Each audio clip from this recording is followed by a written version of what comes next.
You cannot say that, oh, they did not marry in the eyes of God. Christians, we spiritualize everything. There is nothing like that. There is nothing. Show me in the scripture. I want to just categorically say that if you are traditionally married or civilly married and you have sex, you are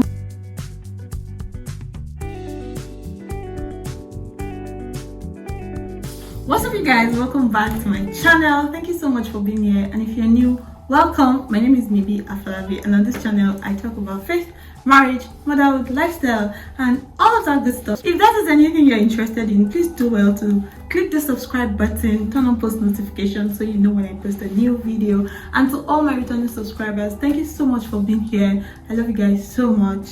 Please hit the subscribe button if you have been watching me but you have never subscribed. Thank you.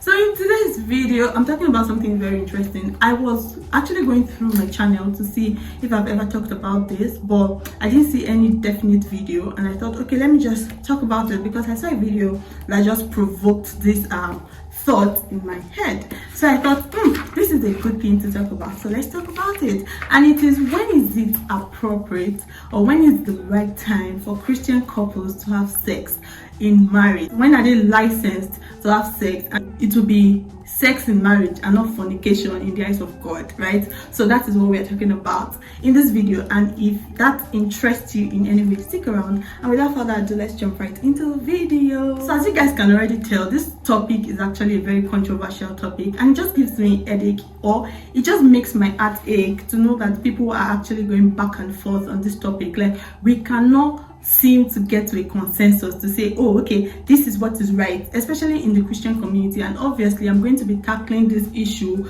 as a Christian, from a Christian point of view, okay? And I don't understand why we cannot just reach a consensus to say, okay, this is what is right and this is what is not right, okay? Now, the very first thing I'm going to talk about is, what is marriage? And I'd like to say that marriage is traditional. Marriage is a gift that God has given to man. See, when God gives gifts, you know, it's like you give somebody gifts and you're now calling them every day to say, oh, how are you using it? How are you using that iPhone I sent to you? Oh, use it this way, don't use it that way. When God gives gifts, he gives it liberally. That's what the Bible says. God has given the gift of marriage to men.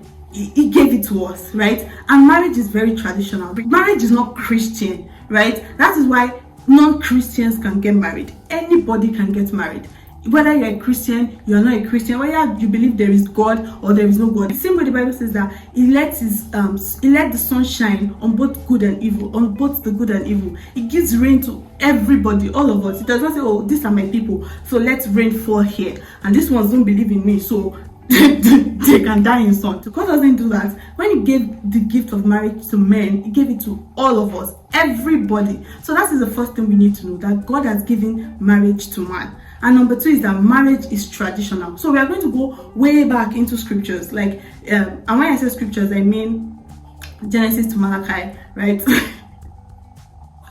I sound like a Bible scholar. So if you look at everywhere in the scriptures where marriage took place, you will see that the only requirement for marriage then was parental consent and dowry.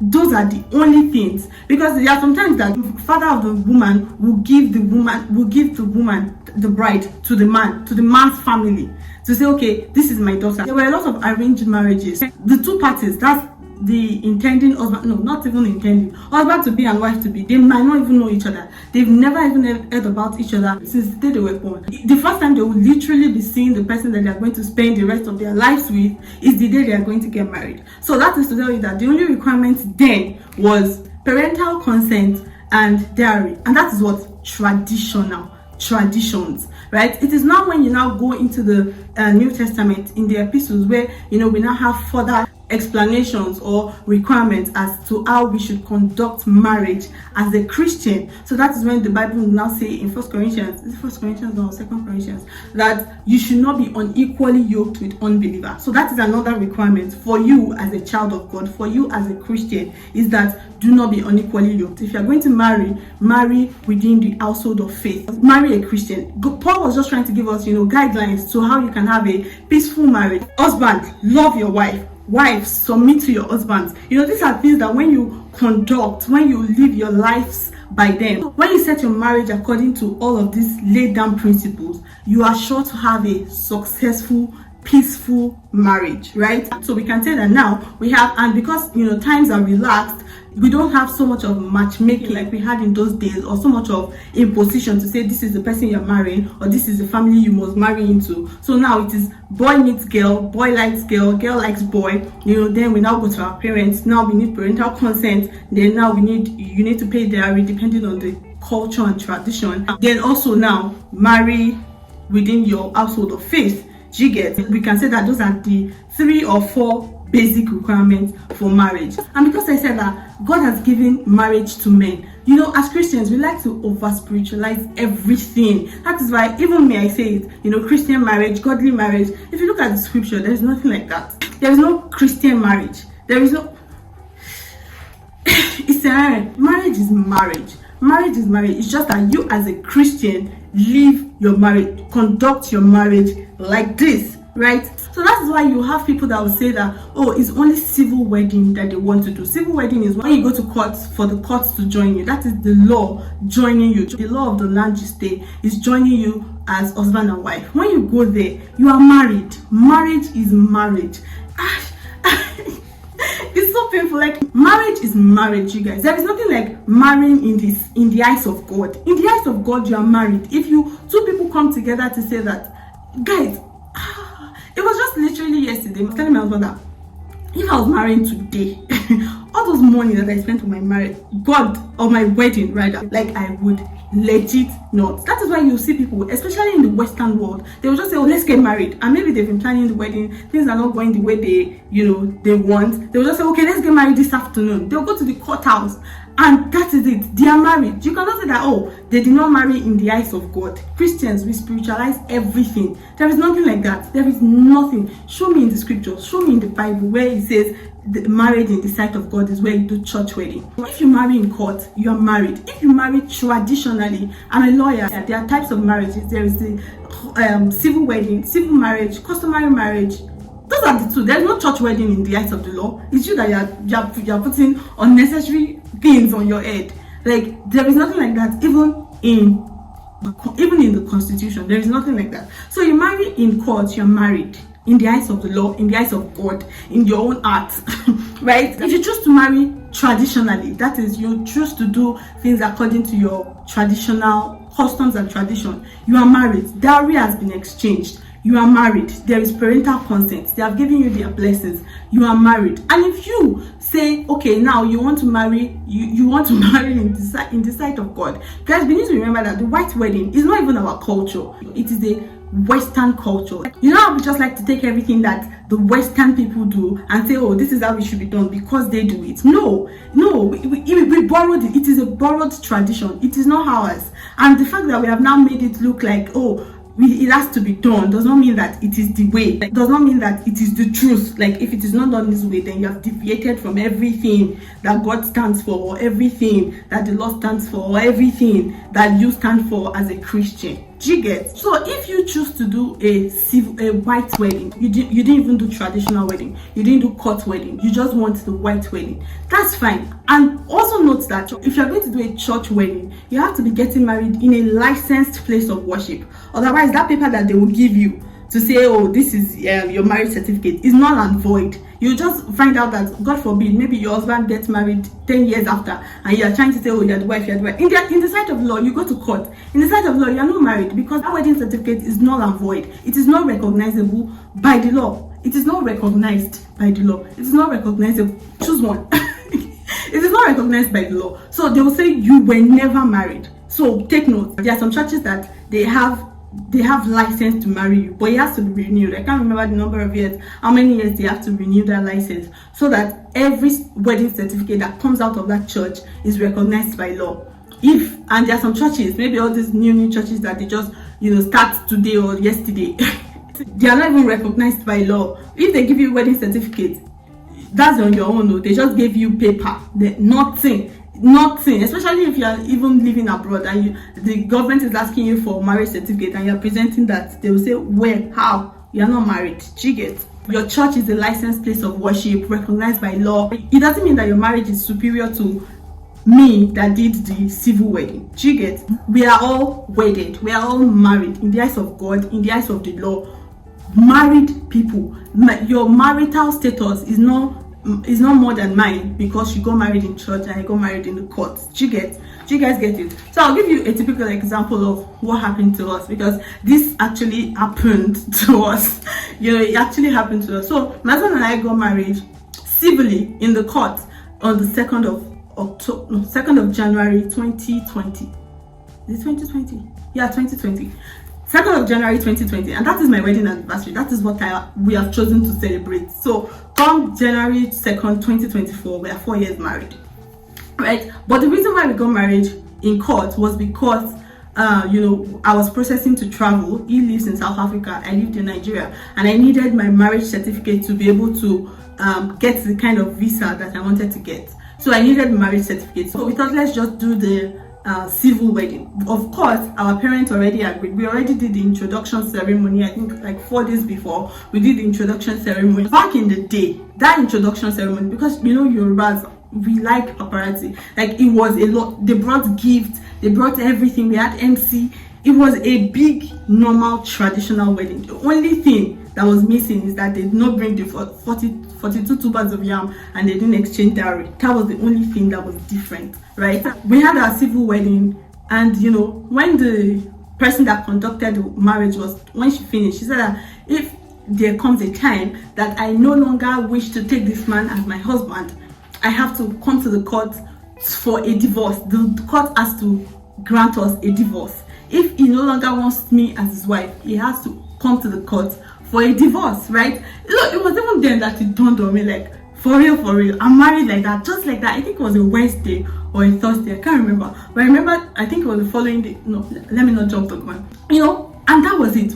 From that moment, from that January 2nd, we were married in the eyes of God, in the eyes of the court, in the eyes of the law. We were married people. It was that day they changed Mr. and Mrs. We signed Mrs. Oluwafunmibi Afolabi. That day my name changed to Mrs. Oluwafunmibi Afolabi.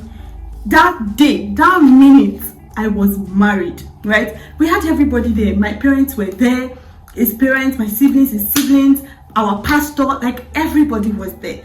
So I remember after the ceremony, we were outside taking pictures and everything. I think we were about to leave, and we went back to Lagos that day. I think we went back to Lagos that same day, that January 2nd. So, my mother-in-law and my mom and my pastor that introduced both my husband and I were saying, oh, did you have that? They've given you license, because they gave my husband this tiny license that looks like a driver's license to say, oh, you are now licensed to do, right? It was a mini joke in the court that day. Oh, so our parents and my pastor were saying that, oh, the fact that they've given you license to do does not mean that you should do. You people should know that, you have not done the church wedding. We were going to start arguing that, oh, we have license to do, but there was no need, because we were not going to do, because number one, it was traveling backwards, like 2 days after. We're not going to live together. So at the time, sex was like something we've never done before, and it was going to do us gish. You get, like, something that you are going to do for the first time. So why do we have to do it once and then now wait for another 6 months or 7 months? Because our wedding was slated for August of that same year before COVID happened, and we had to move it all the way to December. So imagine, I've had sex in January, I'll now wait till December before I have sex again.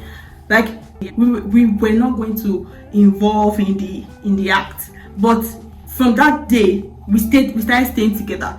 When my husband came, when he had previously landed in Lagos, I got him a hotel, so he was staying in a hotel. I'll be with him like morning till night, then leave, so he was staying in a hotel. But from that day, he moved into my house. Like, we were living together, even though we were not conducting in the activity. But it just registered that. I remember that we were on the road on our way back to Lagos. No, I think it was the Sunday. We're coming back from church, and we're going to cross that Mobolaji Bankantoni road. And I was he held me. I just looked up to him and I said, I can't believe that you're already my husband. Like, we are married. Like, this is just wild. Like, it is so wild. Like, we are married. That's crazy. And I feel like the reason why our parents were like that, number one, my parents-in-law are church elders, they are leaders in church, they are pastors. They are pastors in church. They just didn't want stain on their white garments, which is understandable. I don't blame them. And out of respect for them as well, we just thought that, okay, yeah. So we're doing it out for, number one, for us, because we knew that there's no point doing it now and having to wait all the way to 8 months time to continue in the act. There's no point. Number two, let's just honor our parents. They've said, we are sure that they don't want it to happen, so let's just honor them, right? That was the only reason. It is not because, oh, we thought it is a sin if we do it, because it is not. We are married in the eyes of God, in the eyes of the Lord, in our heart. We are married. It was that same week I started to do my change of name legally. Like 2 weeks after, my name came out in the newspaper to say that, oh, this person formerly known as Oluwafunmi Kolapo is now Oluwafunmi Afolabi. So tell me, what is sin if I'm having sex with the person that I have married? So there is no sin in that. If you choose to do it culturally, customary marriage recognized by law as well. You are married. Dowry has been exchanged, married. If you choose to do it in church, your church gives you a license, you are married. I want to just categorically say that if you are traditionally married or civilly married and you have sex, you are not committing a sin. But because what will people say, no matter how we want to eradicate that from our society, it is not going anywhere. We will always think about what people will say, especially as Christians. We like to do holier than thou, and this over righteousness mentality. The righteousness that God is not requiring from you, you are imposing it on yourself to say that, okay, yes, I must be righteous by fire, by force. We understand it. But if that is the case for you, my advice is that, just do everything in the space of 3 days, 2 days, especially if you're not trying to use your civil marriage certificate. That's the one the court will give you for travel purposes. You don't have that on your radar. It's not your cup of tea. Do everything within the same time frame. You can go to court, fine, especially if your church is not a licensed place of worship. You can go to court maybe Wednesday or a Tuesday or a Monday, whatever. Have your traditional wedding that same weekend, maybe Friday, church wedding and your reception on Saturday. Then you know that, okay, you have done everything. Everybody has seen that, oh, I'm married. You have seen it that I'm married, oh, you saw me that I'm married. Then conduct your business, consummate your marriage whenever it is that after the ceremonies. For me, it doesn't even make any sense. If you are staying in the same country, you don't plan to travel, then you now do civil wedding. You now do civil wedding in January. You're now waiting up until June or July or December to do the rest of the marriage. Why? Also, cut your coat according to your size. If you are waiting for big money because you want a big wedding, guys, this is me.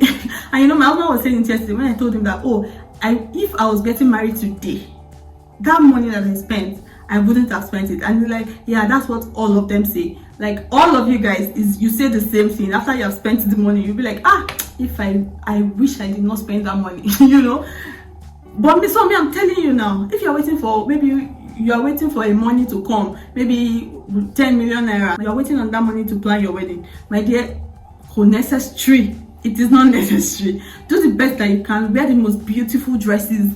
Get a mad photographer and videographer. Let them capture your moment well. If it is a small garden, don't go and waste 2 million naira to be taking to be taking wedding hall. If it's a small garden, decorate it beautifully. Let all the moments be captured. If it is 50 people, you can invite 50 people. Have a very beautiful wedding and in the same time frame, and go and enjoy your life, so that people will leave your matter alone. But one point I want you to take away from this video is that there is no sin in having sex after church, after your civil wedding. There is no sin in having sex after your traditional wedding, and definitely no sin in having sex after your white wedding, because obviously that's what people call in the sight of God, which is not scriptural. There's nowhere in the Bible that you're going to find that. When you find it, tell me. I'm open to correction, but when you find it, tell me. But there is nowhere, I'm telling you for free, there is nowhere where it is that, church wedding is in the sight of God. Please. Anyway, that brings me to the end of this video. Let me know your thoughts in the comment section. Like I said, this is a very controversial topic. It is too controversial. I don't understand the reason for it. The video that I saw that led to this said she had done a traditional wedding. She's now saying that, oh, her husband is asking for sex. Another thing I would say is that, let there be, as much as possible, let there be agreements between husbands and wives, intending couples, husband to be, wife to be, you and your significant other to a very large extent. Make sure that you are always on the same page, especially on very critical issues, right? Critical issues, make sure that you have talked about it. Like, I don't even know why, this discussion had to come up. If both of you had gotten married traditionally and now he's asking for sex, you are saying that no, you don't want to give him sex because you are not married in the sight of God, you have not done the church wedding, and sex is honorable. I'm like, what? Please, it's not even a discussion. It shouldn't be a discussion. We shouldn't even be talking about this. So make sure that you and your significant other are always on the same page towards critical matters like sex in marriage. Like, that's very critical. Finance, critical. Even if it is not always 100%, but be close. Don't have two diverse opinions, two opposite opinions on one issue. It is totally uncalled for. It is wrong. It's not nice. It doesn't pose unity in your union. It doesn't pose togetherness. It's not like you people are thinking on the same frequency. Anyway, all of that to say that any form of marriage that you have conducted, you are licensed to have sex, and it is not a sin, not in the sight of God, not in the sight of man. Okay, so next time I come your way, I hope that you do well, and God bless you. Bye guys.